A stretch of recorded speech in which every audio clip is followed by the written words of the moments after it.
ಆಚರಣೆ. ನಮೋ ಹರಿಹಂತಾಣಂ ನಮೋ ಸಿದ್ಧಾಣಂ ನಮೋ ಆಯುಧೀಯಂ ವಂಚಾಯಂ ಸವಸಾಂ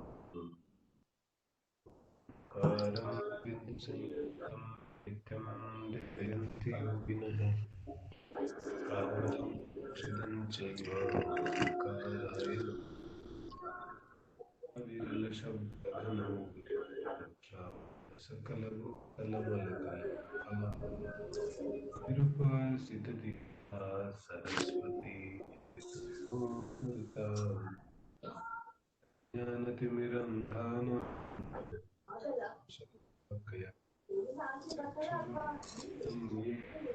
ತಸ್ಮೈ ಶ್ರೀ ಭಗವಾನ್ ವೀರೋ ಮಂಗಲಂ ಕುಂದಾದ್ಯೋ ಸರ್ವಮಂಗಲಮಾಂಗಲ್ಯಂ ಸರ್ವಕಲ್ಯಾಣಕಾರಕಂ ದಾನಂ ಸರ್ವಧರ್ಮಾಣಾಂ ಜಯತು ಶಾಸನ ಜಯತು ಶಾಸನ ಶ್ರೀ ಪರಮಗಂಭೀರಂ ಪಾದಪಂಚಂ ತ್ರೈಲೋಕ್ಯನಾಥಸ್ಯ ಸಂಜಿತಶಾಸನ.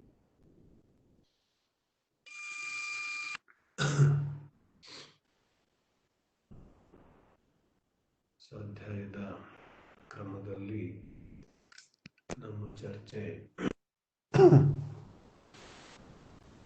ಗುಣಸ್ಥಾನಗಳನ್ನು ಆಧರಿಸಿ ಇವತ್ತಿಂದ ನಡೆಯೋದಿದೆ. ಕಳೆದ ಒಂದು ವಾರದಿಂದ ನಮ್ಮ ಚರ್ಚೆ ಯಾವ ನಿಮಿತ್ತ ಮತ್ತು ಉಪಾದಾನ ಇದೆ ಅದನ್ನು ಆಧರಿಸಿ ನಡೀತಾ ಇದೆ. ನಿಮಿತ್ತ ಉಪಾದಾನದ ಬಗ್ಗೆ ಸಾಕಷ್ಟು ವಿಸ್ತಾರವಾಗಿ ನಾವು ಚರ್ಚೆಯನ್ನು ಮಾಡಿದ್ದೇವೆ. ಹಾಗಾಗಿ ನಿಮಿತ್ತ ಮತ್ತು ಉಪಾದಾನದ ವಿಸ್ತೃತ ಚರ್ಚೆಯ ನಂತರ ನಾವು ಇವತ್ತಿನಿಂದ ಗುಣಸ್ಥಾನದ ವಿಚಾರವಾಗಿ ಚರ್ಚೆಯನ್ನು ಪ್ರಾರಂಭ ಮಾಡಿದೆ. ಒಂದಾದ್ಮೇಲೆ ಒಂದು ಜೈನಧರ್ಮದ ವಿಶೇಷ ಸಿದ್ಧಾಂತಗಳನ್ನು ನಾವು ಚರ್ಚೆ ಮಾಡ್ತಾ ಇದ್ದೇವೆ.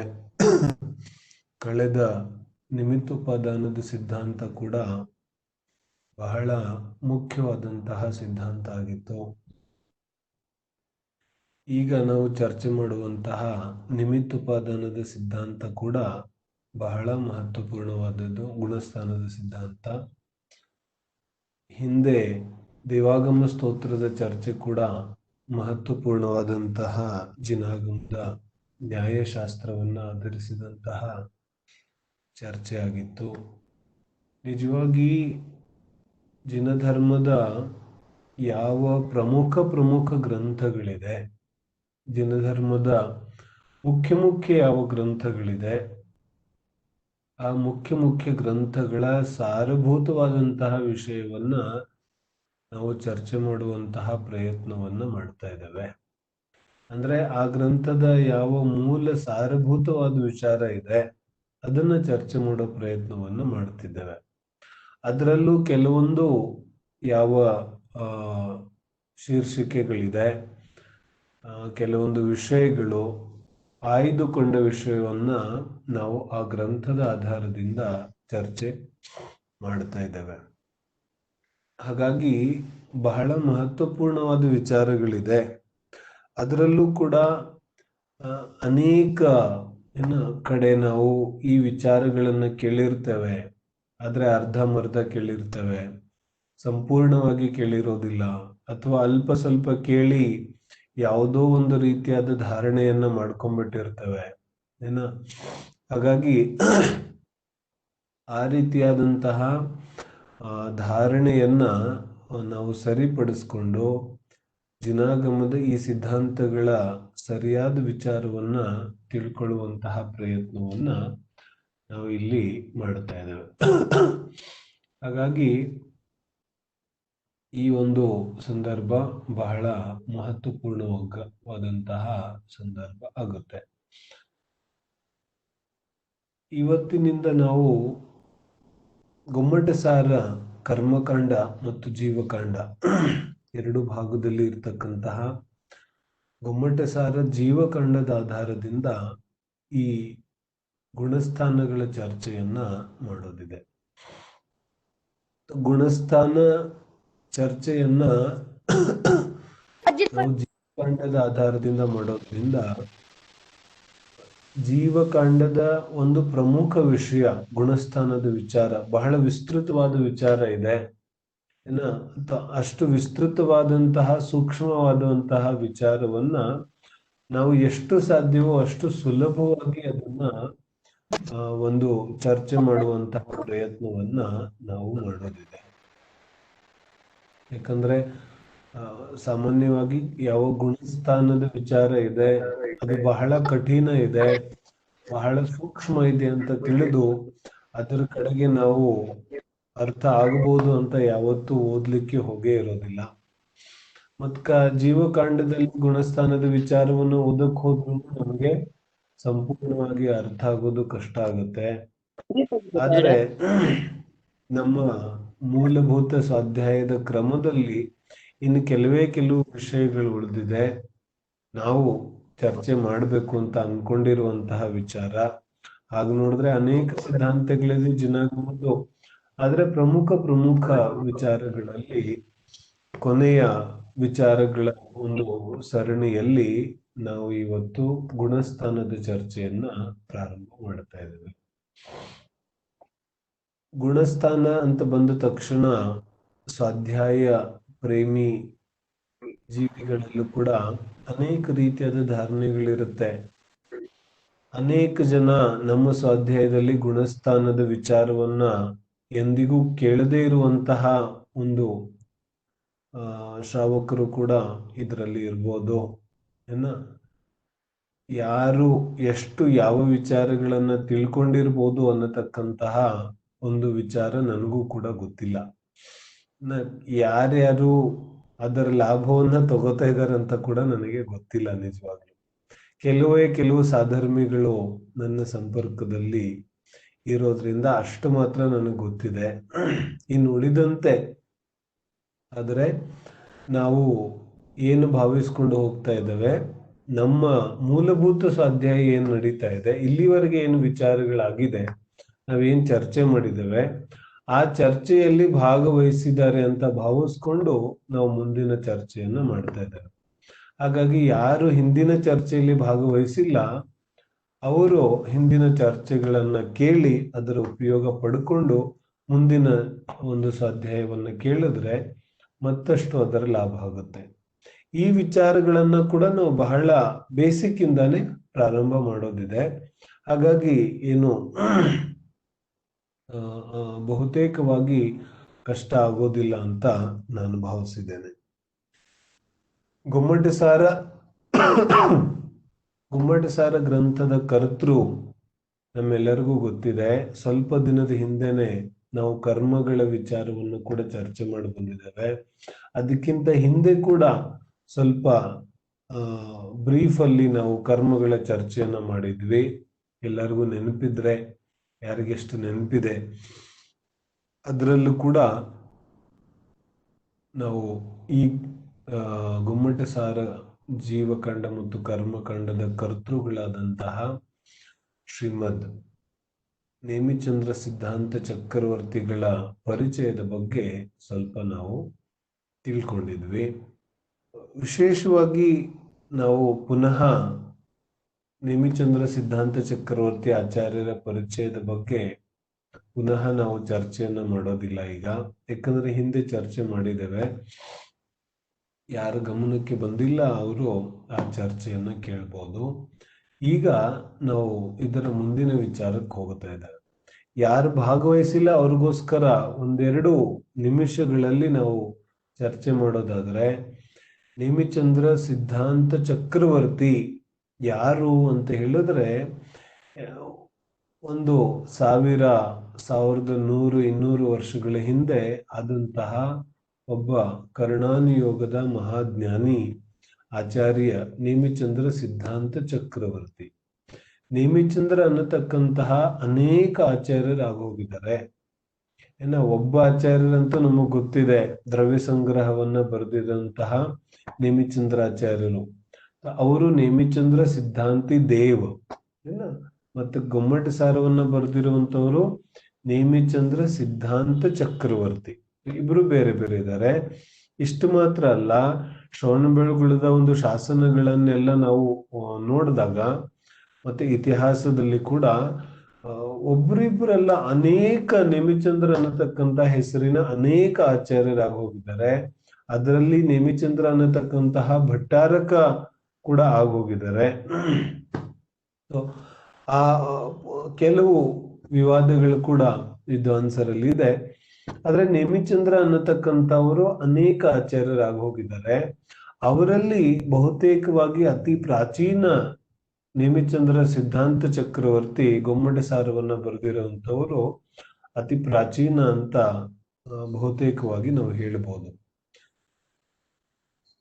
ಯಾವಾಗ ಚಂದ್ರಗಿರಿ ಬೆಟ್ಟದ ಮೇಲೆ ಗೊಮ್ಮಟ ಸಾರ ಗೊಮ್ಮಟ ಅಂದ್ರೆ ಚಾಮುಂಡರಾಯ ಅಲ್ಲಿಗೆ ಹೋಗ್ತಾ ಇರ್ತಾನೆ. ಚಾಮುಂಡರಾಯ ಯಾವಾಗ ನೇಮಿಚಂದ್ರ ಆಚಾರ್ಯರ ಹತ್ರ ಹೋಗ್ತಾನೆ, ಆಗ ನೇಮಿಚಂದ್ರ ಆಚಾರ್ಯರು ಸಿದ್ಧಾಂತ ಗ್ರಂಥಗಳ ಅಧ್ಯಯನವನ್ನ ಮಾಡ್ತಾ ಇರ್ತಾರೆ. ಸಿದ್ಧಾಂತ ಗ್ರಂಥ ಅಂತ ಹೇಳಿದ್ರೆ ಷಟ್ಖಂಡಾಗಮ. ಷಟ್ಖಂಡಾಗಮದ ಚರ್ಚೆಯನ್ನು ಕೂಡ ನಾವು ಮಾಡಿದ್ದೇವೆ.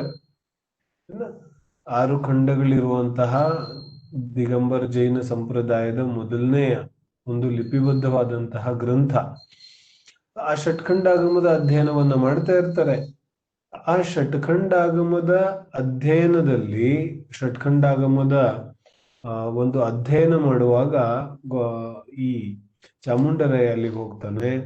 ಚಾಮುಂಡರಾಯ ಅಲ್ಲಿಗೆ ಹೋದಾಗ ನೇಮಿಚಂದ್ರಾಚಾರ್ಯರು ಅದನ್ನ ಕ್ಲೋಸ್ ಮಾಡಿ ಮುಚ್ಚಿಡ್ತಾರೆ.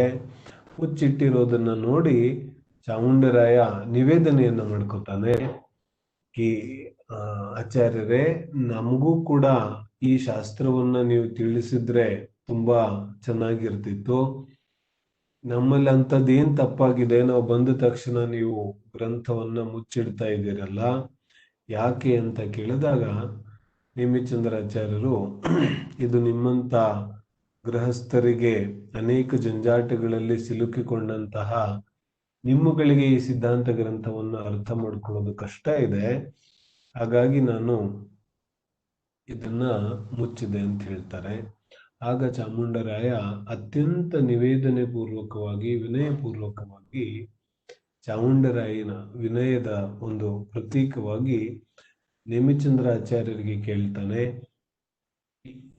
ಅತ್ಯಂತ ಸರಳ ಒಂದು ಭಾಷೆಯಲ್ಲಿ ನೀವು ನಮಗೆ ಇದೇ ಶಾಸ್ತ್ರದ ಒಂದು ಸಾರವನ್ನ ತಿಳಿಸಿಕೊಟ್ರೆ ನಮ್ಮಂತಹ ಸಂಸಾರಿಗಳು ಕೂಡ ಈ ಶಾಸ್ತ್ರದ ಅರ್ಥವನ್ನು ತಿಳಿಬಹುದು ಅಂತ ನಿವೇದನೆ ಮಾಡಿಕೊಂಡಾಗ ನೇಮಿಚಂದ್ರ ಆಚಾರ್ಯರು ಏನ್ ಮಾಡ್ತಾರೆ, ಈ 6 ಖಂಡ ಷಟ್ಖಂಡಾಗಮದ 6 ಖಂಡಗಳೇ ಒಗ್ಗನ ವೇಯನ ಒಂದು ಸಾಮಿತ್ವ ವಿಚಯ, ಈ ಯಾವ 6 ಖಂಡಗಳಿದೆ, ಈ 6 ಖಂಡಗಳ ಒಂದು ಸಾರಭೂತವಾಗಿ ಗೊಮ್ಮಟ ಸಾರವನ್ನ ಬರೀತಾರೆ. ಮೊದಲನೇ ಯಾವ 5 ಭಾಗಗಳಿದೆ ಅದನ್ನ ಜೀವಖಂಡದಲ್ಲಿ ಬರೀತಾರೆ. ಮತ್ತು ಕೊನೆಯ ಯಾವ 6ನೇ ಭಾಗ ಇದೆ ಮಹಾಬಂಧ, ಅದನ್ನ ಗೊಮ್ಮಟ ಸಾರ ಕರ್ಮಕಾಂಡದಲ್ಲಿ ಬರೀತಾರೆ. ಹೀಗೆ 6 ಖಂಡಗಳ ಒಂದು ಷಟ್ಖಂಡಾಗಮದ ಸಾರಭೂತವಾಗಿ ಗೊಮ್ಮಟ ಸಾರ ಕೃತಿಯನ್ನ ಚಾಮುಂಡರಾಯನ ಒಂದು ನಿವೇದನೆಯಿಂದ ನೇಮಿಚಂದ್ರಾಚಾರ್ಯರು ರಚನೆ ಮಾಡ್ತಾರೆ. ಯಾವ ರೀತಿಯಾಗಿ ಚಕ್ರವರ್ತಿ 6 ಖಂಡಗಳ ಒಂದು ಸಂಪತ್ತಿಯನ್ನ ವಿಜಯಿಸೋದ್ರಿಂದ ಅವನಿಗೆ ಚಕ್ರವರ್ತಿ ಅಂತ ಕರೀತಾರೆ, ಅದೇ ರೀತಿ ಸಿದ್ಧಾಂತದ 6 ಖಂಡಗಳನ್ನ ಸಂಪೂರ್ಣವಾಗಿ ಅರ್ಥಕೊಂಡಿರುವಂತಹ ಕರಗತ ಮಾಡಿಕೊಂಡಿರುವಂತಹ ಯಾವ ಆಚಾರ್ಯರಿದ್ದಾರೆ ಅವರಿಗೆ ಸಿದ್ಧಾಂತ ಚಕ್ರವರ್ತಿ. ಸಿದ್ಧಾಂತಗಳಲ್ಲಿ ಚಕ್ರವರ್ತಿ, ಯಾಕಂದ್ರೆ 6 ಖಂಡವನ್ನ ಜಯಿಸೋದ್ರಿಂದ ಅವರಿಗೆ ಸಿದ್ಧಾಂತ ಚಕ್ರವರ್ತಿ ಅನ್ನುವಂತಹ ಬಿರುದಿನ ಮೂಲಕ ಅವರು ಪ್ರಸಿದ್ಧಿಯನ್ನು ಹೊಂದಿರ್ತಾರೆ. ಅಂತಹ ನೇಮಿಚಂದ್ರ ಸಿದ್ಧಾಂತ ಚಕ್ರವರ್ತಿ ಶ್ರವಣಬೆಳಗೊಳಕ್ಕೆ ನಾವು ಹೋದ್ರೆ ಭಂಡಾರ ಬಸ್ತಿಯ ಎದುರುಗಡೆಗೆ ನೇರವಾಗಿ ನಾವು ಹೋದ್ರೆ ಅಲ್ಲಿ ಒಂದು ಸಿದ್ಧಾಂತ ಬಸದಿ ಇದೆ. ಆ ಸಿದ್ಧಾಂತ ಬಸದಿಯಲ್ಲಿ ಹೇಳಿಕೆಗಳ ಪ್ರಕಾರ ಆ ಸಿದ್ಧಾಂತ ಬಸದಿಯಲ್ಲಿ ಕುಳಿತುಕೊಂಡು ಈ ಗೊಮ್ಮಟಸಾರ ಕೃತಿಯನ್ನ ಆಚಾರ್ಯ ನೇಮಿಚಂದ್ರ ಸ್ವಾಮಿ ರಚನೆ ಮಾಡಿದ್ರು ಅನ್ನೋದು ನಮ್ಮೆಲ್ಲರಿಗೂ ಬಹಳ ಹೆಮ್ಮೆಯ ವಿಚಾರ. ಯಾಕಂತ ಹೇಳಿದ್ರೆ ಕರ್ನಾಟಕದಲ್ಲಿ ಅದು ಕೂಡ ನಮಗೆ ಹತ್ತಿರವಾದಂತಹ ಯಾವ ಶ್ರವಣಬೆಳಗೊಳದಲ್ಲಿ ಈ ಗ್ರಂಥದ ರಚನೆಯಾಗಿದ್ದು ನಮಗೆ ಅಪಾರ ಹೆಮ್ಮೆಯ ವಿಚಾರ. ಆದರೆ ಇಲ್ಲಿಯೇ ನಮ್ಮ ಪಕ್ಕದಲ್ಲಿಯೇ ಈ ಗ್ರಂಥದ ರಚನೆ ಆಗಿದ್ರು ಕೂಡ ಅದರಲ್ಲಿ ಪಾರಂಗತವನ್ನು ಹೊಂದಿರುವಂತಹ ಅನೇಕ ಜೀವಿಗಳು ಶತಮಾನಗಳ ಹಿಂದೆ ಇಲ್ಲಿ ಇದ್ದಿದ್ರು ಕೂಡ ಈಗಿನ ಒಂದು ಸಮಯದಲ್ಲಿ ಸ್ಥಿತಿ ಸಂಪೂರ್ಣವಾಗಿ ಬದಲಾಗಿದೆ. ಈ ಸಿದ್ಧಾಂತ ಗ್ರಂಥಗಳನ್ನ ತಿಳಿಯುವಂತಹ ಜೀವಿಗಳು ಬಹಳ ವಿರಳ ಆಗಿದ್ದಾವೆ. ಬೆರಳೆಣಿಕೆಯಷ್ಟು ಜನ ಈ ಸಿದ್ಧಾಂತ ಗ್ರಂಥಗಳನ್ನ ಅಧ್ಯಯನ ಮಾಡತಕ್ಕಂಥದ್ದು ನಾವು ನೋಡ್ತೇವೆ.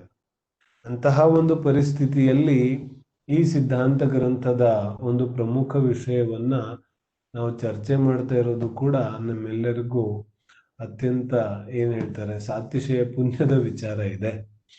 ಇರ್ಲಿ, ಈ ಯಾವ ಗೊಮ್ಮಟಸಾರ ಕೃತಿ ಇದೆ, ಈ ಗೊಮ್ಮಟಸಾರ ಕೃತಿಯ ಆಧಾರದಿಂದ ನಾವು ಗುಣಸ್ಥಾನದ ಚರ್ಚೆಯನ್ನ ಮಾಡೋದಿದೆ.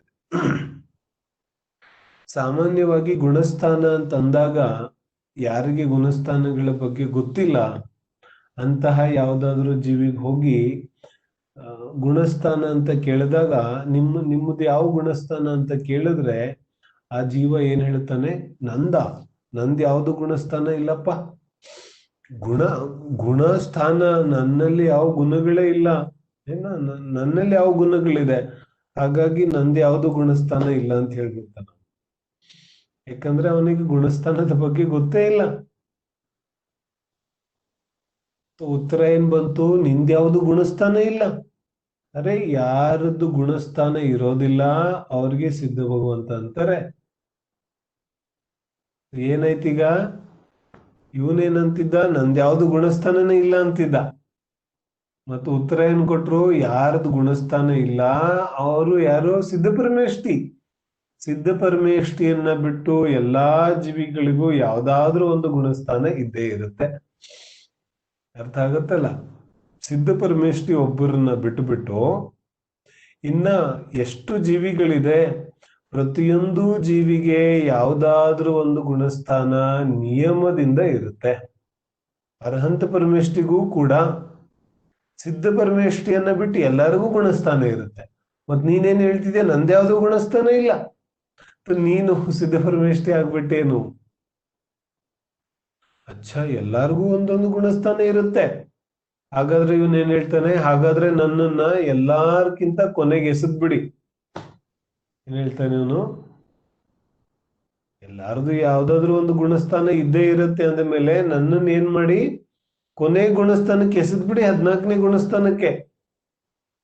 ಉತ್ತರ ಏನ್ ಕೊಡ್ತಾರೆ, 14ನೇ ಗುಣಸ್ಥಾನ ಅರ್ಹಂತ ಪರಮೇಷ್ಠಿದ್ ಇರುತ್ತೆ. ತುಂಬಾ ಅಲ್ಪ ಕಾಲದ ಗುಣಸ್ಥಾನ ಇದೆ, ಊರಿಲ್ರಿ, ಉಚ್ಚಾರಣೆ ಮಾಡ್ಲಿಕ್ಕೆ ಎಷ್ಟು ಕಾಲ ಬೇಕಾಗತ್ತೆ, ಅಷ್ಟರಲ್ಲೇ 14ನೇ ಗುಣಸ್ಥಾನ ಮುಗ್ದೋಗ್ಬಿಡುತ್ತೆ. ಏನ್ ಹೇಳ್ತಾರೆ, 14ನೇ ಗುಣಸ್ಥಾನ ಅರ್ಹಂತ ಪರಮೇಷ್ಠಿದಿರುತ್ತೆ. ಮತ್ ನೀನು 14ನೇ ಗುಣಸ್ಥಾನ ಅಂದ್ರೆ ಹೆಂಗ್ ನಡೆಯುತ್ತೆ? ಏನ್ ಹೇಳ್ತಾರೆ, 14ನೇ ಗುಣಸ್ಥಾನ ಇರ್ಲಿಕ್ಕೆ ಸಾಧ್ಯ ಇಲ್ಲ. ಮತ್ ಇವನಿಗೆ ಸಂದೇಹ ಉಂಟಾಗತ್ತಿನ, ಗುಣಸ್ಥಾನಗಳ 14 ಇರುತ್ತೆ. ಗುಣಸ್ಥಾನಗಳು ಎಷ್ಟಿರುತ್ತೆ? ಗುಣಸ್ಥಾನಗಳ 14 ಇರುತ್ತೆ. 14 ಗುಣಸ್ಥಾನಗಳಲ್ಲಿ ನನ್ನ ಕೊನೆಗೆ ಇವರು ತಗೊಳ್ಳಿಕ್ ತಯಾರಿಲ್ಲ, ಹಾಗಾದ್ರೆ ಅದಕ್ಕಿಂತ ಒಂಚೂರು ಕೆಳಗಡೆ ಇಳಿಸಿ 13ನೇ ಗುಣಸ್ಥಾನ ಕಿನೈನೆ, ಅದು ಅರ್ಹಂತ ಪರಮೇಷ್ಠಿದಿರುತ್ತೆ. ಹಾಗಾದ್ರೆ 12ನೇ ಗುಣಸ್ಥಾನಕ್ಕೆ ಕೊಡಿ. ಯಾಕಂದ್ರೆ 12ನೇ ಗುಣಸ್ಥಾನ ಯಾರಿಗಿರುತ್ತೆ ಅವರು ನೆಕ್ಸ್ಟ್ ಸಮಯದಲ್ಲಿ ನಿಯಮದಿಂದ ಅರ್ಹಂತ ಪರಮೇಷ್ಠಿ ಆಗ್ತಾರೆ. ಅದು ಇಲ್ಲ. ಅಚ್ಚಟ್ಟು ಟೀಕೆ 11ನೇ ಗುಣಸ್ಥಾನ ಕೊಡಿ ಹೇಳ್ತಾರೆ. 11ನೇ ಗುಣಸ್ಥಾನ ಯಾರಿಗಾಗುತ್ತೆ? ಈ ಈ ಪಿಂಚಿ ಕಮಂಡಲು ತಗೊಂಡಿರ್ತಾರಲ್ಲ ಅವ್ರಿಗೆ ಮಾತ್ರ 11ನೇ ಗುಣಸ್ಥಾನ ಆಗುತ್ತೆ. ನೀನ್ ಇನ್ನು ಬಟ್ಟೆ ಹಾಕೊಂಡಿದ್ಯಾ, ನಿನಗೆ ಯಾವ 11ನೇ ಗುಣಸ್ಥಾನ ಆಗುತ್ತೆ? 11 ಇಲ್ಲ. 11ರಿಂದ 6ನೇ ಗುಣಸ್ಥಾನದವರೆಗೆ ಎಲ್ಲಾ ಗುಣಸ್ಥಾನಗಳು ಮುನಿಗಳಿಗೆ ಆಗುತ್ತೆ. ನೀನ್ ಇನ್ನು ಬಟ್ಟೆ ಹಾಕೊಂಡಿದ್ಯಾ, ನಿನಗೆ 6ನೇ ಗುಣಸ್ಥಾನದವರೆಗಂತೂ ಯಾವ ಗುಣಸ್ಥಾನನೂ ಇರ್ಲಿಕ್ಕೆ ಸಾಧ್ಯ ಇಲ್ಲ. ಏನ್ ಹೇಳ್ತಾರೆ? ಗುಣಸ್ಥಾನವನ್ನ ಹೇಗೆ ಗುರುತಿಸೋದು ಅನ್ನೋದು ಮುಂದಿನ ವಿಚಾರ ಇದೆ. ನಾವು ಸ್ಪಷ್ಟವಾಗಿ ತುಂಬಾ ಏನ್ ಹೇಳ್ತಾರೆ ವಿಸ್ತಾರವಾಗಿ ಅದರ ಚರ್ಚೆಯನ್ನ ಮಾಡೋದಿದೆ. ಯಾವ್ಯಾವ ರೀತಿಯಾದಂತಹ ಮಿಸ್ಅಂಡರ್ಸ್ಟ್ಯಾಂಡಿಂಗ್ ನಮಗೆ ಇದೆ ಗುಣಸ್ಥಾನಗಳ ಬಗ್ಗೆ ಅಂತ, ಹೆಂಗೆ ಗುರುತಿಸೋದು ಗುಣಸ್ಥಾನವನ್ನ ಅಂತ. ಏನ್ ಹೇಳ್ತಾರೆ? 6ನೇ ಗುಣಸ್ಥಾನದವರೆಗಂತೂ ಎಲ್ಲ ಮುನಿಗಳ ಗುಣಸ್ಥಾನ ಇದೆ. ಹಾಗಾದ್ರೆ ನಂದು 5ನೇ ಗುಣಸ್ಥಾನ ಹೇಳ್ತಾರೆ, ಅದು ಸಾಧ್ಯ ಇಲ್ಲ. ಯಾಕೆ ಸಾಧ್ಯ ಇಲ್ಲ? 5ನೇ ಗುಣಸ್ಥಾನ ವರ್ತಿ 11 ಪ್ರತಿಮೆಗಳನ್ನ ಧಾರಣೆ ಮಾಡಿರ್ತಾನೆ ಹೊರಗಡೆ. ನಿಂದು ಹೊರಗಡೆ ಪ್ರತಿಮೆಗಳೇ ಕಾಣಿಸ್ತಾ ಇಲ್ಲ. ಹೇಳ್ತಾರೆ ಸಾಮಾನ್ಯ ಕಥನ. ಹಾಗೆ ನೋಡಿದ್ರೆ ಪ್ರತಿಮೆಗಳು ಹೊರಗಡೆ ಇದ್ರೆ ಒಳಗಡೆ 5ನೇ ಗುಣಸ್ಥಾನ ಇರ್ಲೇಬೇಕು ಅಂತ ನಿಯಮ ಇಲ್ಲ. ನಾವು ಉಲ್ಟಾ ಹೇಳ್ಬೋದು. ಹೆಂಗೆ? ಅಂತರಂಗದಲ್ಲಿ 5ನೇ ಗುಣಸ್ಥಾನ ಇದ್ರೆ ಬಹಿರಂಗದಲ್ಲಿ ನಿಯಮದಿಂದ 11 ಪ್ರತಿಮೆಗಳು ಕಾಣಿಸುತ್ತೆ. ಐಸಾ ಉಲ್ಲೇಖ ಉಲ್ಟಾನೇ. ಹೊರಗಡೆ 11 ಪ್ರತಿಮೆಗಳಿದೆ ಅಂದ್ರೆ ಅಂತರಂಗದಲ್ಲಿ 5ನೇ ಗುಣಸ್ಥಾನ ಇದೆ, ಇದು ನಿಯಮ ಇಲ್ಲ. ಆದ್ರೆ ಅಂತರಂಗದಲ್ಲಿ 5ನೇ ಗುಣಸ್ಥಾನ ಇದೆ ಅಂದ್ರೆ ಬಹಿರಂಗದಲ್ಲಿ ನಿಯಮದಿಂದ 11 ಪ್ರತಿಮೆಗಳಿರುತ್ತೆ, ಇದು ನಿಯಮ ಇದೆ. ಏನಾಯ್ತು? ನಿಯಮ ಅಂತರಂಗದಿಂದ ಬಹಿರಂಗ ಕಡೆಗೆ ತಗೊಳ್ಳೋದು.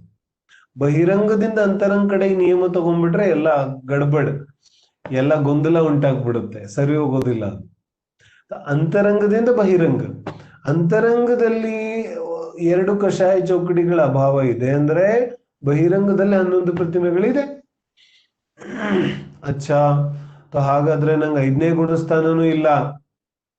ಟೀಕೆ 4ನೇ ಗುಣಸ್ಥಾನ ಕೊಡಿ ನನಗೆ, ಆಯ್ತು. ಹೇಳ್ತಾರೆ ಅದೂ ಇಲ್ಲ ನಿನಗೆ. 4ನೇ ಗುಣಸ್ಥಾನನೂ ಇಲ್ಲ ನನಗೆ. ಈ 4ನೇ ಗುಣಸ್ಥಾನ ವರ್ತಿ ಸಮ್ಯಕ್ ದೃಷ್ಟಿ ಜೀವಕ್ಕೆ ನಿಜವಾದ ದೇವಗುರು ಶಾಸ್ತ್ರದ ಶ್ರದ್ಧೆ ಇರುತ್ತೆ, ಕುದೇವಕು ಗುರುಕು ಶಾಸ್ತ್ರದ ತ್ಯಾಗ ಇರುತ್ತೆ, ತತ್ವಾರ್ಥ ಶುದ್ಧ ಇರುತ್ತೆ, ಅನ್ಯಾಯ ಅನೀತಿ ಅಭಕ್ಷದ ತ್ಯಾಗ ಇರುತ್ತೆ. ಬೋಲೋ, ಇದೆಲ್ಲ ಇದೆಯಾ ನಿನಗೆ? ಅನೀತಿ, ಅನ್ಯಾಯ, ಬೋಲೋ ಅಭಕ್ಷ, ಇದೆಲ್ಲ ತ್ಯಾಗ ಇದೆಯೇನು?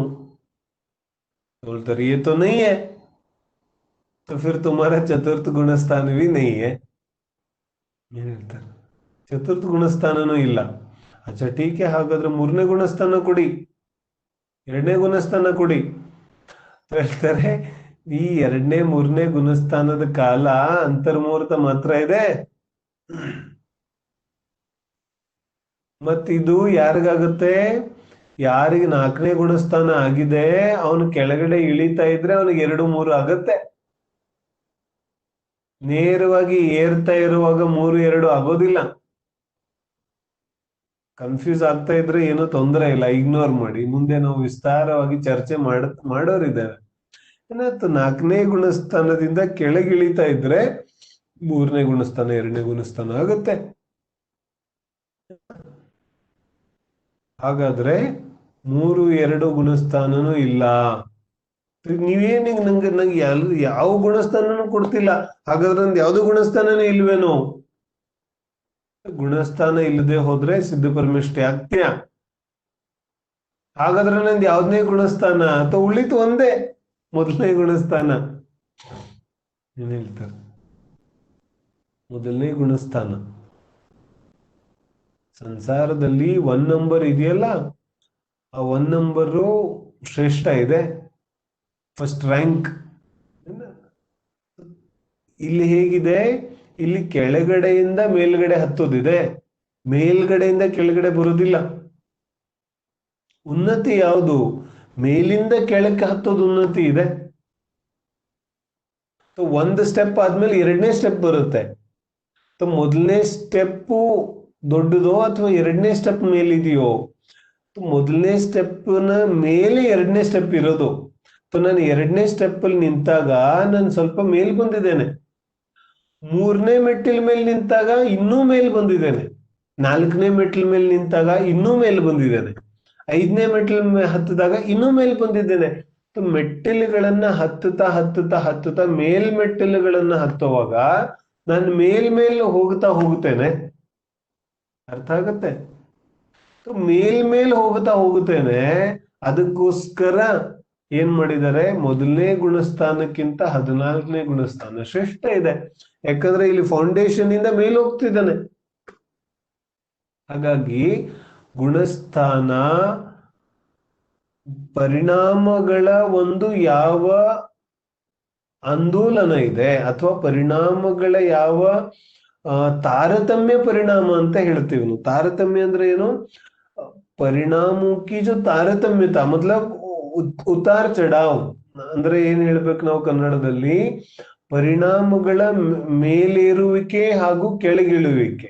ಅಂದ್ರೆ ಶುಭಾಶುಭ ಪರಿಣಾಮಗಳ ಯಾವ ಪರಿವರ್ತನೆ ಇದೆ, ಆ ಪರಿವರ್ತನೆಯ ಸ್ವರೂಪವನ್ನ ಈ ಗುಣಸ್ಥಾನಗಳು ಹೇಳ್ತಾ ಇದೆ. ಗುಣಸ್ಥಾನ ಅಂದ್ರೆ ಏನು? ಯಾವುದಕ್ಕೆ ಗುಣಸ್ಥಾನ ಅಂತ ಕರೀತಾ ಇದ್ದಾರೆ? ಯಾವುದಕ್ಕೆ ನಾವು ಗುಣಸ್ಥಾನ ಅಂತ ಕರೆಯೋದು? ಬಹಳ ಗಮನ ಇಟ್ಟು ಕೇಳೋದು. ಗುಣಸ್ಥಾನ ಯಾವುದಕ್ಕಂತಾರೆ? ಅನೇಕ ಜನರ ಪ್ರಕಾರ ಗುಣಸ್ಥಾನ ಅಂದ್ರೆ ಕರ್ಮಗಳ ಉದಯ, ಉಪಶಮ, ಕ್ಷಯ, ಕ್ಷಯೋಪಶಮ, ಅದಕ್ಕೆ ಗುಣಸ್ಥಾನ ಅಂತ ಕರೀತಾರೆ. ಆದ್ರೆ ಹಾಗಲ್ಲ. ಗುಣಸ್ಥಾನ ಅಂದ್ರೆ ಏನು? ಗುಣಸ್ಥಾನ ಯಾರನ್ನ ಅವಲಂಬಿಸುತ್ತೆ? ಗುಣಸ್ಥಾನ ಅನ್ನೋದು ಆತ್ಮನ, ಜೀವಿಯ 2 ಗುಣಗಳನ್ನ ಅವಲಂಬಿಸುತ್ತೆ. ಏನ್ ಹೇಳ್ತಿದ್ದಾರೆ? ಗುಣಸ್ಥಾನ ಏನಿದೆ, ಜೀವಿಯ 2 ಪರಿಣಾಮಗಳನ್ನ ಅನ್ವಯಿಸುತ್ತೆ. ಜೀವದ್ರವ್ಯದ 2 ಗುಣಗಳು. ಯಾವ್ಯಾವ ಗುಣ? ಒಂದು ಶುದ್ಧ ಗುಣ, ಒಂದು ಚಾರಿತ್ರ ಗುಣ. ಏನ್ ಹೇಳ್ತಿದ್ದಾರೆ? ಶುದ್ಧ ಗುಣ ಏನ ಸಮ್ಯಕ್ ದರ್ಶನ ಯಾವ್ದ್ರಲ್ಲಿದೆ? ಶುದ್ಧ ಗುಣ ಮತ್ತೆ ಚಾರಿತ್ರ ಗುಣ. ಈ 2 ಯಾವ ಗುಣಗಳಿದೆ, ಈ 2 ಗುಣಗಳ ಯಾವ ಪರಿವರ್ತನೆ ಇದೆ, ಆ ಪರಿವರ್ತನೆಯನ್ನ ತೋರಿಸೋದೇ ಗುಣಸ್ಥಾನ ಇದೆ. ಮತ್ತೆ ನಾವು ಏನ್ ಹೇಳ್ತಾ ಇದ್ದಾರೆ? ಮೋಹ ಮತ್ತು ಕ್ಷೋಭ ಅಂತ ಕರೀತಾರೆ. ಇದು ಪ್ರವಚನ ಸಾರದ ಗಾಥೆಯನ್ನ ಜ್ಞಾಪಕ ಮಾಡ್ಕೊಳ್ಳೋದು. ಯಾವುದು ಮೊದಲನೇ ಗಾಥೆ? ಯಾವುದು? 80ನೇ ಗಾಥೆ. ಜೋ ಜಾಣದಿ ಅರ್ಹಂತಂ ದೌವತ್ತ ಗುಣತ್ತ ಪಜ್ಜಯತ್ತೆ ಹಿಂ ಸೋ ಜಾಣದಿ ಅಪ್ಪಾಣಂ ಮೋಹೋ ಖಲುಜಾದಿ ತಸ್ಸಲಯ. ಮೋಹೋ ಖಲುಜಾದಿ, ಅವನ ಮೋಹ ಕ್ಷಯ ಆಗುತ್ತೆ. ಯಾವ ಮೋಹ ಇದು? ಇದು ದರ್ಶನ ಮೋಹ. ಇದು 3ನೇ ಗಾತೆಗೆ ಹೋದ್ರೆ, 7ನೇ ಗಾತೆಗೆ ಹೋದ್ರೆ ಚಾರಿತ್ತಂ ಖಲು ದಮ್ಮೋ ದಮ್ಮೋ ಜೋಸೋ ಸಮುತ್ತಿಣಿದ್ದಿಟ್ಟು ಮೋಹ ಖೋಹ ವಿಹೀಣೋ ಅಪ್ಪಣೋ ಪರಿಣಾಮ ಹೊಸ. ಮೋಹ ಖೋಹ, ಮೋಹ ಮತ್ತು ಕ್ಷೋಭ. ಈ ಕ್ಷೋಭ ಇದೆಯಲ್ಲ, ಇದು ಯಾವ್ದಿದು? ಇದು ಚಾರಿತ್ರ ಗುಣದ ಪರ್ಯಾಯ. ಏನ್ ಹೇಳ್ತಿದ್ದಾರೆ? ವಾಸ್ತವಿಕವಾಗಿ ಮೋಹ ಅಂತ ಅಂದಾಗ ಅದು ಚಾರಿತ್ರಕ್ಕೂ ಸೇರ್ಕೋಬಹುದು ಮತ್ತೆ ಶುದ್ಧಿಗೂ ಸೇರ್ಕೋಬಹುದು ಏನ. ಆದ್ರೆ ಸಾಮಾನ್ಯವಾಗಿ ಯಾವಾಗ ಮೋಹದ ಚರ್ಚೆ ಬರುತ್ತೆ, ಅದು ಶುದ್ಧ ಗುಣಕ್ಕೆ ಸೇರುತ್ತೆ, ದರ್ಶನ ಮೋಹಕ್ಕೆ ಏನ. ಆದ್ರೆ ಯಾವ ಕ್ಷೋಭ ಇದೆ, ಕ್ಷೋಭ ಅರ್ಥ ಆಗತ್ತೆ? ಕ್ಷೋಭ ರೂಪ ಯಾವ ಪರಿಣಾಮ ಇದೆ? ರಾಗದ್ವೇಷ ರೂಪ. ಈ ರಾಗದ್ವೇಷ ರೂಪ ಯಾವ ಪರಿಣಾಮ ಇದೆ, ಇದಕ್ಕೆ ಕ್ಷೋಭ ಅಂತಾರೆ. ಈ ಕ್ಷೋಭ ಚಾರಿತ್ರ ಗುಣದ ಪರ್ಯಾಯ ಇದೆ, ಚಾರಿತ್ರ ಗುಣದ ಅವಸ್ಥೆ ಇದೆ. ಗುಣಸ್ಥಾನ ಯಾವುದಕ್ಕನ್ನೋದು? ಈ ಶುದ್ಧ ಗುಣ ಮತ್ತೆ ಚಾರಿತ್ರ ಗುಣ, ಈ 2 ಗುಣಗಳ ಯಾವ ಪರಿಣಮನೆ ಇದೆ, ಆ ಪರಿಣಮನೆಯ ಒಂದೊಂದು ಕ್ಯಾಟಗರಿಯನ್ನ ಮಾಡ್ತಾರೆ. ಅರ್ಥ ಆಗತ್ತೆ? ಮೋಹದ 4 ಕ್ಯಾಟಗರಿ ಏನ ಸಾಮಾನ್ಯವಾಗಿ. ಮೊದಲನೇ ಗುಣಸ್ಥಾನದಿಂದ 4ನೇ ಗುಣಸ್ಥಾನದ ತನಕ ಮೋಹದ 4 ಕ್ಯಾಟಗರಿ. ಇನ್ನು 5ನೇ ಗುಣಸ್ಥಾನದಿಂದ 14ನೇ ಗುಣಸ್ಥಾನದ ತನಕ ಕ್ಷೋಭದ 10 ಕ್ಯಾಟಗರಿ. ಅಂದ್ರೆ ಶುದ್ಧಾಗುಣದ ಒಂದು ಕ್ಯಾಟಗರಿ 4 ಪ್ರಕಾರದ್ದು. ಮೊದಲನೇ ಗುಣಸ್ಥಾನದಿಂದ 4ನೇ ಗುಣಸ್ಥಾನ, ಮತ್ತು ಚಾರಿತ್ರ್ಯ ಗುಣದ 10 ಕ್ಯಾಟಗರಿ, 5ನೇ ಗುಣಸ್ಥಾನದಿಂದ 14ನೇ ಗುಣಸ್ಥಾನ ತನಕ ಚಾರಿತ್ರ. ಅಂದ್ರೆ ದರ್ಶನ ನಮ್ಮ ಶುದ್ಧಿಯಲ್ಲಿ ಯಾವ ರೀತಿಯಾದ ಪರಿಣಾಮಗಳು ಉಂಟಾಗುತ್ತೆ ಅದನ್ನ ಅಳಿಯುವಂತಹ ಮಾಪನ, ಅದಕ್ಕೇನಂತಾರೆ ಗುಣಸ್ಥಾನ. ನಮ್ಮ ಫೀಲಿಂಗ್ಸ್, ನಮ್ಮ ಭಾವನೆಗಳು, ನಮ್ಮ ಭಾವನೆಗಳನ್ನ ಒಂದು ಕ್ಯಾಟಗರಿ ಮಾಡಿ ಅದನ್ನ ಮಾಪನ ಮಾಡುವಂತಹ, ಅಳಿಯುವಂತಹ ಯಾವ ಮೀಡಿಯಂ ಇದೆ, ಅಳಿಯುವಂತಹ ಯಾವ ಸಾಧನ ಇದೆ, ಅದಕ್ಕೆ ನಾವೇನಂತ ಕರಿತೀವಿ? ಗುಣಸ್ಥಾನ. ಈ ಗುಣಸ್ಥಾನ ಬಾಹ್ಯ ಶಾರೀರಿಕ ಕ್ರಿಯೆಗಳನ್ನ ನೋಡೋದಿಲ್ಲ, ಗುಣಸ್ಥಾನ ಕರ್ಮೋದಯವನ್ನ ನೋಡೋದಿಲ್ಲ. ಗುಣಸ್ಥಾನ ಏನನ್ನ ನೋಡುತ್ತೆ? ಗುಣಸ್ಥಾನ ನಿನ್ನ ಪರಿಣಾಮಗಳನ್ನ, ನಿನ್ನ ಭಾವಗಳನ್ನ, ಯಾವ ರೀತಿಯಾದ ಭಾವ ಆ ರೀತಿಯಾದ ಗುಣಸ್ಥಾನ. ಅರ್ಥ ಆಗತ್ತೆ? ಜೀವಕ್ಕೆ ಯಾವ ರೀತಿಯಾದ ಪರಿಣಾಮಗಳು ಉಂಟಾಗುತ್ತಾ ಇದೆ ಅವನದ್ದು ಆ ಗುಣಸ್ಥಾನ ಇದೆ. ಬಸ್ ಹೋಗಿ ಅರ್ಥ ಆಗ್ತಿದೆಯೇನು? ಯಾರಿಗೆ ಯಾವ ರೀತಿಯಾದ ಗುಣಸ್ಥಾನ ಇದೆ ಅವನಿಗೆ ಆ ರೀತಿಯಾದ ಪರಿಣಾಮಗಳಿದೆ, ಅಥವಾ ಯಾರಿಗೆ ಯಾವ ರೀತಿಯಾದ ಪರಿಣಾಮಗಳಿದೆ ಆ ರೀತಿಯಾದ ಗುಣಸ್ಥಾನ ಇದೆ. ಅರ್ಥ ಆಗತ್ತೆ? ಗುಣಸ್ಥಾನದ ನಿರ್ಣಯ ಯಾವುದರ ಮೇಲೆ ಆಗುತ್ತೆ? ಜೀವಿಯ ಪರಿಣಾಮಗಳ ಮೇಲೆ, ಜೀವಿಯ ಭಾವಗಳ ಮೇಲೆ. ಜೀವಿಯ ಭಾವಗಳನ್ನ ಆಧರಿಸಿ ನಾವು ಆ ಜೀವಿಯ ಗುಣಸ್ಥಾನವನ್ನು ನಿರ್ಣಯ ಮಾಡ್ತಾರೆ. ಹಾಗಾಗಿ ಬೇರೆ ಜೀವಿಯ ಗುಣಸ್ಥಾನವನ್ನ ನಾವು ನಿರ್ಣಯ ಮಾಡ್ಲಿಕ್ಕಾಗೋದಿಲ್ಲ. ಯಾಕಂದ್ರೆ ಅನ್ಯ ಜೀವಿಯ ಭಾವಗಳು ನಂಗೆ ಗೊತ್ತಿಲ್ಲ. ನಾನು ಒಂದು ಊಹೆ ಮಾಡ್ಬೋದು, ನಾನೊಂದು ಅನುಮಾನ ಮಾಡ್ಬೋದು ಬಾಹ್ಯ ಕ್ರಿಯೆಗಳಿಂದ, ಆದ್ರೆ ನಾನು ನಿಯಮದಿಂದ ಯಾವುದೇ ಜೀವಿಯ ಗುಣಸ್ಥಾನವನ್ನ ಹೇಳಲಿಕ್ಕೆ ಸಾಧ್ಯ ಇಲ್ಲ. ಅವಧಿಜ್ಞಾನಿ ಮುನಿ ಕೂಡ ಹೇಳಲಿಕ್ಕೆ ಸಾಧ್ಯ ಇಲ್ಲ ಗುಣಸ್ಥಾನ ಪರಿಣಾಮಗಳನ್ನ ನೋಡಿ. ಆದ್ರೆ ಅವಧಿಜ್ಞಾನಿ ಮುನಿ ಕರ್ಮಗಳ ಅವಸ್ಥೆಯನ್ನು ನೋಡಿ ಹೇಳ್ಬೋದು ಅಷ್ಟೇ. ಪರಜೀವಿಯ ಗುಣಸ್ಥಾನವನ್ನ ತಗೊಂಡು ನಮ್ಗೇನ್ ಆಗ್ಲೂ ಬೇಕಾಗಿಲ್ಲ. ಪರಜೀವಿಯ ಗುಣಸ್ಥಾನ ತಗೊಂಡು ನಮ್ಗೇನಾಗ್ಬೇಕಿದೆ? ಆದ್ರೆ ಸಂಸಾರದಲ್ಲಿ ಅನೇಕ ಜನ ಬೇರೆಯವರ ಸಮ್ಯಕ್ತವನ್ನ ಅಳಿಲಿಕ್ಕೆ ಹೋಗ್ತಾ ಇರ್ತಾರೆ. ಅನ್ಯ ಜೀವಿಯ ಸಮ್ಯಕ್ತವನ್ನ ಅಳಿಲಿಕ್ಕೆ ಹೋಗೋದು ಬೇಕಾಗಿಲ್ಲ. ನಾವು ನಮ್ಮ ಸಮ್ಯಕ್ತವನ್ನ ಅಳಿಯೋದಿದೆ, ನಮ್ಮ ಸಮ್ಯಕ್ತ ಮಿಥ್ಯಾತ್ವವನ್ನು ನೋಡೋದಿದೆ. ಆ ಮೂಲಕ ನಾವು ನಮ್ಮ ಗುಣಸ್ಥಾನವನ್ನ ನಿರ್ಧಾರ ಮಾಡ್ಕೋಬಹುದಿದೆ. ಆ ದೃಷ್ಟಿಯಿಂದ ನಾವು ಈ ಚರ್ಚೆಯನ್ನ ಮಾಡ್ತಾ ಇದ್ದೇವೆ. ಬಹಳ ಗಂಭೀರವಾದಂತಹ ಮತ್ತು ಬಹಳ ಒಂದು ಮನೋವೈಜ್ಞಾನಿಕವಾದಂತಹ ಚರ್ಚೆ ಈ ಗುಣಸ್ಥಾನದ ಚರ್ಚೆ ಇದೆ. ಈ ಗುಣಸ್ಥಾನದ ಚರ್ಚೆಯನ್ನ ನಾವು ನಿಜವಾಗ್ಲೂ ಗಂಭೀರವಾಗಿ ತಗೊಂಡ್ರೆ ಆಶ್ಚರ್ಯ ಆಗತ್ತೆ. ಈ ದಿಗಂಬರ ಜೈನ ಆಚಾರ್ಯರು ಮನುಷ್ಯ ಪ್ರಾಣಿಯ ಪರಿಣಾಮಗಳನ್ನ ಎಷ್ಟು ಸೂಕ್ಷ್ಮವಾಗಿ ಗುರುತಿಸ್ತಾರೆ ಅಂತ. ಯಾಕಂದ್ರೆ ಇದು ಆಚಾರ್ಯರ ವಾಣಿ ಅಲ್ಲ, ಪ್ರತ್ಯಕ್ಷ ಜ್ಞಾನಿ, ಕೇವಲ ಜ್ಞಾನಿ ಅರಹಂತ ಪರಮೇಷ್ಠಿಯ ವಾಣಿ ಇದೆ. ಅರಹಂತ ಪರಮೇಷ್ಠಿಯ ವಾಣಿಯಲ್ಲಿ ಎಲ್ಲವೂ ಪ್ರತ್ಯಕ್ಷ ಇದೆ. ಹಾಗಾಗಿ ಮನುಷ್ಯನ ಆ ಸೂಕ್ಷ್ಮ ಪರಿಣಾಮಗಳನ್ನ ಕೂಡ ಹಿಡಿದಿಟ್ಟು ಗ್ರಂಥಗಳಲ್ಲಿ ನಮಗ ಆ ಭಾವನೆಗಳ ವರ್ಣನೆಗಳು ಕೂಡ ಸಿಗುತ್ತೆ. ನಮ್ಮ ಯೂನಿವರ್ಸಿಟಿಯಲ್ಲಿ, ಇಲ್ಲಿ, ಆಮೇಲೆ ಹೊರಗಡೆ ಕೂಡ ಅನೇಕ ಕಡೆಗೆ ಈ ಗುಣಸ್ಥಾನವನ್ನ ಆಧರಿಸಿ ಅನೇಕ ರೀತಿಯಾದ ಮನೋವೈಜ್ಞಾನಿಕ ಅಧ್ಯಯನಗಳು ಕೂಡ ನಡೀತಾ ಇದೆ. ಕೆಲವೊಂದು ಕಡೆಗೆ ಈ ಕ್ವಾಂಟಮ್ ಫಿಸಿಕ್ಸ್ ಬಂದಿದೆಯಲ್ಲ, ಅದರಲ್ಲಿ ಸೇರಿಸ್ಕೊಂಡು ಮಾಡರ್ನ್ ಸೈಕಾಲಜಿ ಏನ್ ಬಂದಿದೆ, ಮಾಡರ್ನ್ ಸೈಕಾಲಜಿಯಲ್ಲಿ ಗುಣಸ್ಥಾನವನ್ನ ಸೇರಿಸ್ಕೊಂಡಂತೆ ಅನೇಕ ರೀತಿಯಾದ ಅಧ್ಯಯನಗಳು ಕೂಡ ನಡೀತಾ ಇದೆ. ಇದು ಸಾಂಸಾರಿಕ ಪ್ರಯೋಜನಕ್ಕೆ, ನಮಗ ಅದನ್ನ ಇಲ್ಲಿ ಉಲ್ಲೇಖ ಮಾಡೋದಿಲ್ಲ. ಆದ್ರೆ ಉಲ್ಲೇಖ ಮಾತ್ರ ಮಾಡಿದೆ ನಾನು, ಅದರ ಬಗ್ಗೆ ವಿಸ್ತಾರಕ್ಕೆ ಹೋಗೋದಿಲ್ಲ ನಾವು. ಆದ್ರೆ ಗುಣಸ್ಥಾನಗಳಲ್ಲಿ ಯಾವ ಭಾವನೆಗಳ ವಿಚಾರ ಬರೋದಿದೆ ಅದು ಬಹಳ ಸೂಕ್ಷ್ಮ ಇದೆ. ಸೂಕ್ಷ್ಮ ಅಂದ ತನಕ ಹೆದರ್ಕೊಳ್ಳೋ ಅವಶ್ಯಕತೆ ಇಲ್ಲ. ಸೂಕ್ಷ್ಮ ಯಾವ ದೃಷ್ಟಿಯಿಂದ? ವರ್ಣನೆಯ ದೃಷ್ಟಿಯಿಂದ. ಅರ್ಥ ಆಗೋದಿಲ್ಲ ಅಂತಲ್ಲ, ಅರ್ಥ ಆಗುವಂತಹ ವಿಚಾರನೇ ಇದೆ. ಆದ್ರೆ ಈ ಭಾವನೆಗಳ ಇಷ್ಟೊಂದು ಆಳವಾದಂತಹ ಒಂದು ವರ್ಣನೆ ನಮಗ್ ಬೇರೆಲ್ಲೂ ಸಿಗ್ಲಿಕ್ಕೆ ಸಾಧ್ಯ ಇಲ್ಲ. ಅನ್ಯ ಎಲ್ಲೂ ಸಿಗೋದಿಲ್ಲ. ಎಲ್ಲ ಕಡೆ ಮೇಲ್ ಕಡೆಯಿಂದ ವರ್ಣನೆ ಮಾಡ್ತಾರೆ ಅಷ್ಟೇ.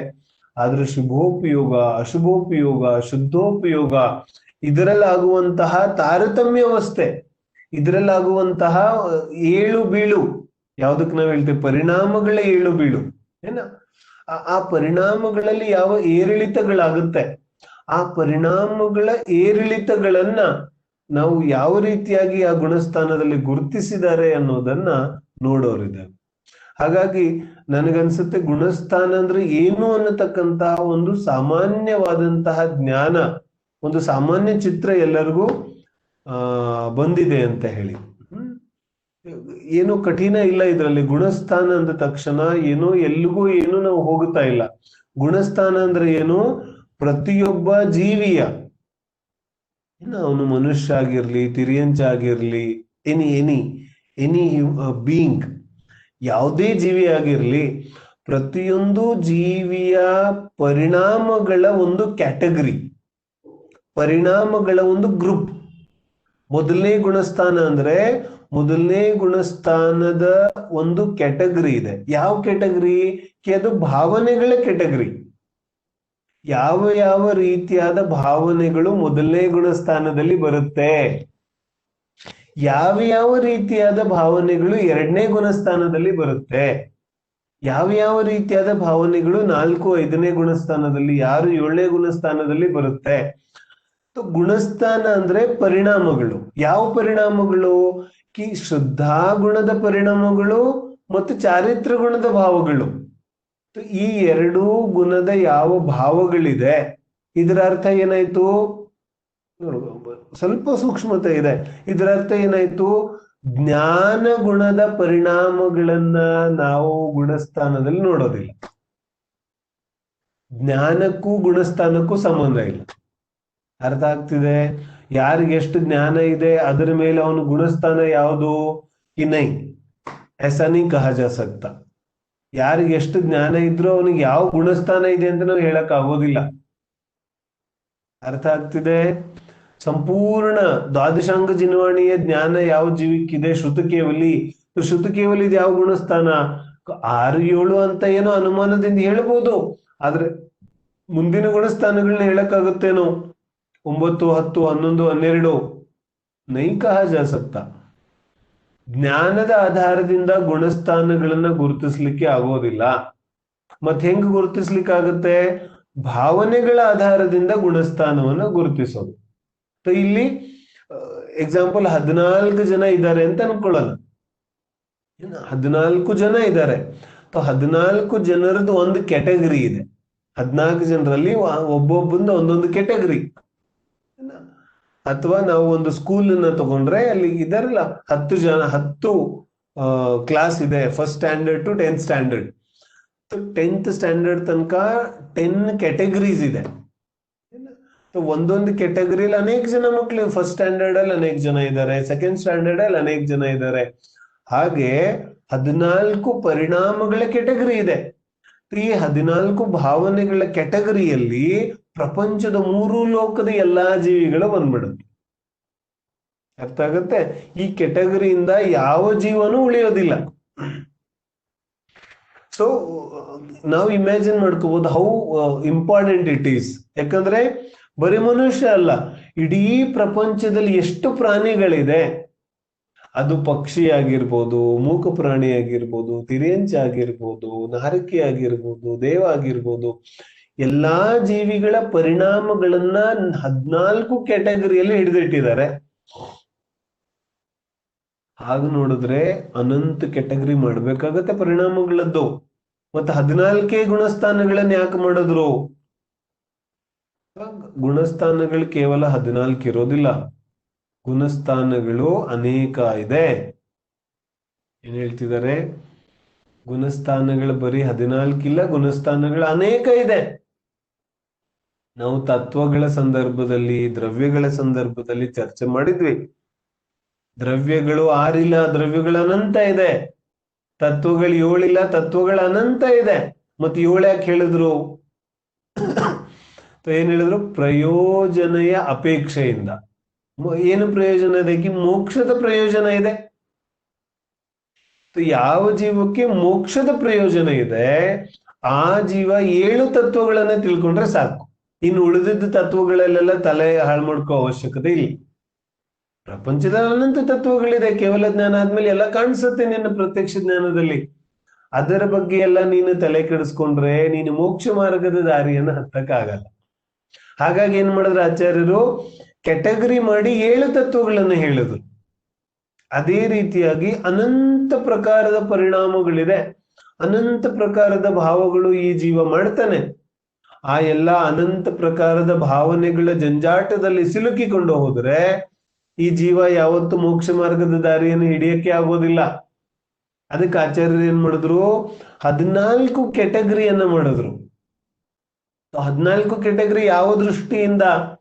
14 ಕ್ಯಾಟಗರಿ ಯಾವ ಅಪೇಕ್ಷೆಯಿಂದ ಹೇಳ್ತಾರೆ? 14 ಕ್ಯಾಟಗರಿ ಮೋಕ್ಷ ಮಾರ್ಗದ ಅಪೇಕ್ಷೆಯಿಂದ.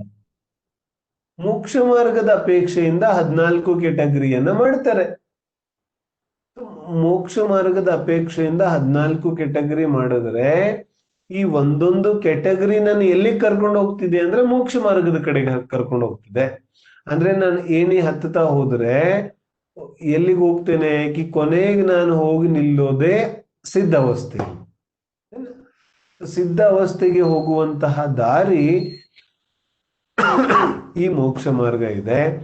ಸಿದ್ಧ ಅವಸ್ಥೆಗೆ ನಾವು ಹೋಗುವಂತಹ ಪ್ರಯತ್ನವನ್ನ ನಾವು ಈ ಗುಣಸ್ಥಾನದ ಮೂಲಕ ಮಾಡೋದಿದೆ. ಅಥವಾ ಅಜ್ಞಾನ ಅವಸ್ಥೆಯಿಂದ, ಮಿಥ್ಯಾತ್ವ ಅವಸ್ಥೆಯಿಂದ ಮೋಕ್ಷ ಮಾರ್ಗವನ್ನ ಪ್ರಾರಂಭ ಮಾಡಿ ಕೊನೆಗೆ ಸಿದ್ಧಾವಸ್ಥೆಯವರೆಗೆ ಹೋಗುವ ತನಕ ಯಾವೆಲ್ಲಾ ರೀತಿಯಾದ ಆಂತರಿಕ ಪರಿಣಾಮಗಳು ಜೀವಿಗಳಲ್ಲಿ ಆಗುತ್ತೆ. ನಮ್ಗೆಲ್ಲ ಕೆಲವೊಂದ್ಸಲಿ ಪ್ರಶ್ನೆಗಳು ಉದ್ಭವ ಆಗಿರ್ಬೋದು. ಹೆಂಗೆ ಅರ್ಹಂತ ಪರಮೇಷ್ಠಿ ಹೆಂಗಾಗ್ತಾರೆ? ನಾವೇರ್ ಸ್ವಾಮಿ ಕೂಡ ನಮ್ ತರ ಜೀವ ಇದ್ರು, ಹೆಂಗಾದ್ರೂ ಅರ್ಹಂತ ಪರಮೇಷ್ಠಿ? ಯಾವ ರೀತಿಯಾದ ಪರಿಣಾಮಗಳು ನಡೀತಾ ಇರಬೇಕು ಅಂತರಂಗದಲ್ಲಿ? ಹೀಗೆಲ್ಲ ಪರಿಣಾಮಗಳು ಮನಸ್ಸಿನಲ್ಲಿ ನಡೀತಾ ಇರಬೇಕು. ಆ ಪರಿಣಾಮಗಳನ್ನ ಗುರುತಿಸ್ಲಿಕ್ಕೆ ಒಂದು ಮೀಟರ್, ಒಂದು ಮಾಪನ, ಒಂದು ಮೆಜರ್ಮೆಂಟ್ ನಮಗೆ ಈ ಗುಣಸ್ಥಾನ ತಂದು ಕೊಡುತ್ತೆ. ಈ ಗುಣಸ್ಥಾನದ ಜೊತೆಗೆ ನಾವು ಇನ್ನೊಂದು ಕೇಳಿರ್ತೇವೆ, ಮಾರ್ಗಣ ಸ್ಥಾನ. ಎರಡಲ್ಲೂ ಕನ್ಫ್ಯೂಸ್ ಮಾಡ್ಕೊಳ್ಳೋದಿಲ್ಲ. ಗುಣಸ್ಥಾನ ಬೇರೆ ಇದೆ, ಮಾರ್ಗಣ ಸ್ಥಾನ ಬೇರೆ ಇದೆ. ಮಾರ್ಗಣ ಸ್ಥಾನ ಜೀವಿಗಳ ಸ್ಥಾನವನ್ನು ಹುಡುಕುವಂತಹ ಒಂದು ಮೆಜರ್ ಇದೆ. ಮಾರ್ಗಣ ಸ್ಥಾನ ಏನಕ್ಕೆ ಉಪಯೋಗಿಸ್ತೀವಿ ನಾವು? ಜೀವಿಗಳ ಜೀವಿಸುವ ಸ್ಥಾನ, ಯೋನಿ ಸ್ಥಾನ ಯಾವ್ದಕ್ ನಾವು ಅಂತೇವೆ. ಜೀವಿಗಳ ಜೀವಸ್ಥಾನವನ್ನ ನಾವು ಗುರುತಿಸ್ಲಿಕ್ಕೆ ಈ ಮಾರ್ಗಣ ಸ್ಥಾನವನ್ನ ನಾವು ಮಾಪನ ರೀತಿಯಾಗಿ ಉಪಯೋಗಿಸ್ಕೊಂಡು ಜೀವಿಗಳ ಜೀವಸ್ಥಾನವನ್ನ ನೋಡ್ಕೋತೇವೆ. ಇಲ್ಲಿ ಯಾವ್ದರ ಚರ್ಚೆ ಇದೆ? ಗುಣಸ್ಥಾನ. ಗುಣಸ್ಥಾನ ಅಂದ್ರೆ ಇಲ್ಲಿ ಗುಣ ಅರ್ಥ ಭಾವನೆಗಳು. ಗುಣ ಅಂದ್ರೆ ಏನಿಲ್ಲಿ? ಭಾವ. ಯಾಕಂದ್ರೆ ಶ್ರದ್ಧಾ ಮತ್ತು ಚಾರಿತ್ರ ಗುಣದ ವಿಚಾರ ಇದೆ ಇಲ್ಲಿ. ಗುಣ ಅಂತ ಹೇಳಿದ್ರೆ ಆ ಗುಣಗಳು ಅಥವಾ ಆ ಗುಣಗಳ ಪರಿಣಮನೆ. ಪರಿಣಮನೆ ಭಾವರೂಪ ಇದೆ. ಹಾಗಾಗಿ ನಾವು ನೇರವಾಗಿ ಭಾವ ಅಂತ ಹೇಳಿದ್ರೆ ಸ್ಪಷ್ಟವಾಗಿ ನಮ್ಗೆ ಅರ್ಥ ಆಗುತ್ತೆ. ಈ ಭಾವನೆಗಳ ಒಂದು ದೃಷ್ಟಿಯಿಂದ ಈ ಚರ್ಚೆ ನಡೀತಾ ಇದೆ. ಯಾವ ಭಾವನೆಗಳಿದೆ, ಈ ಭಾವನೆಗಳ ಮೂಲಕ ನಾವು ಒಂದೊಂದು ಹಂತವಾಗಿ ನಾಳೆಯಿಂದ ಚರ್ಚೆ ಮಾಡೋದಿದೆ. ಯಾವ್ಯಾವ ರೀತಿಯಾದ ಪರಿಣಾಮಗಳು ಯಾವ್ಯಾವ ಜೀವಕ್ಕೆ ಆಗತ್ತೆ ಅನ್ನೋದನ್ನ ನಾವು ನಾಳೆಯಿಂದ ಚರ್ಚೆ ಮಾಡೋದಿದೆ. ಇವತ್ತಿನ ಒಂದು ಚರ್ಚೆಯಲ್ಲಿ ನಾವು ಸಾಮಾನ್ಯವಾದಂತಹ ಗುಣಸ್ಥಾನದ ವಿಚಾರವನ್ನ ಅರ್ಥ ಮಾಡ್ಕೊಂಡಿದ್ದೇವೆ. ನಾಳೆಯಿಂದ ಮೊದಲನೇ ಗುಣಸ್ಥಾನದಿಂದ ನಾವು ಚರ್ಚೆಯನ್ನ ಸ್ಥೂಲವಾಗಿ ಚರ್ಚೆ ಮಾಡಿಕೊಂಡು ಗುಣಸ್ಥಾನದ ಒಂದು ಸಾಮಾನ್ಯ ಜ್ಞಾನವನ್ನು ಪಡ್ಕೊಳ್ಳೋದಿದೆ. ವಿಶೇಷವಾಗಿ ಗುಣಸ್ಥಾನದ ವಿಚಾರ ಚರ್ಚೆ ಮಾಡಲಿಕ್ಕೆ ಬಹಳ ಸಮಯ ಬೇಕು. ಅದನ್ನ ನಾವು ಈಗ ಮಾಡೋದಿಲ್ಲ. ಮುಂದಿನ ಯಾವ ಗ್ರಂಥ ಸ್ವಾಧ್ಯಾಯಗಳನ್ನ ನಾವು ಮಾಡೋದಿದೆ, ಅದಕ್ಕೋಸ್ಕರ ಪೂರ್ವ ಭೂಮಿಕೆಯಾಗಿ ಸಾಮಾನ್ಯ ಯಾವ ಒಂದು ಗುಣಸ್ಥಾನದ ಜ್ಞಾನ ಇರಬೇಕು ಅಷ್ಟು ಜ್ಞಾನವನ್ನ ಪಡ್ಕೊಳ್ತಾ ನಾವು ಮುಂದಿನ ಕೆಲವು ದಿನಗಳಲ್ಲಿ 2-3 ದಿನಗಳಲ್ಲಿ ಇದನ್ನ ಈ ಒಂದು ವಿಷಯವನ್ನ ಪೂರ್ಣಗೊಳಿಸುವಂತಹ ವಿಚಾರ ಇದೆ. ನೋಡೋಣ ಯಾವ ರೀತಿ ಭವಿತವ್ಯದಲ್ಲಿ ಮುಗಿಯತ್ತೆ, ಆ ರೀತಿ ಮುಗಿಯತ್ತೆ. ನಾಳೆಯಿಂದ ಮೊದಲನೇ ಗುಣಸ್ಥಾನದಿಂದ ನಾವು ಚರ್ಚೆಯನ್ನ ಪ್ರಾರಂಭ ಮಾಡೋದಿದೆ. ಯಾರಿಗೆ ವಿಶೇಷ ಆಸಕ್ತಿ ಇದೆ ಗುಣಸ್ಥಾನದ ಬಗ್ಗೆ ಓದಿಕೊಂಡು ಪುನಃ ಸ್ವಾಧ್ಯಾಯದಲ್ಲಿ ಭಾಗವಹಿಸಿದರೆ ಅದರಿಂದ ಮತ್ತಷ್ಟು ಲಾಭ ಆಗುತ್ತೆ. ಇವತ್ತಿನ ಸ್ವಾಧ್ಯಾಯವನ್ನ ನಾವಿಲ್ಲೇ ವಿರಾಮ ಮಾಡೋದಿದೆ. ಜಿನವಾನಿ ಸ್ತುತಿ.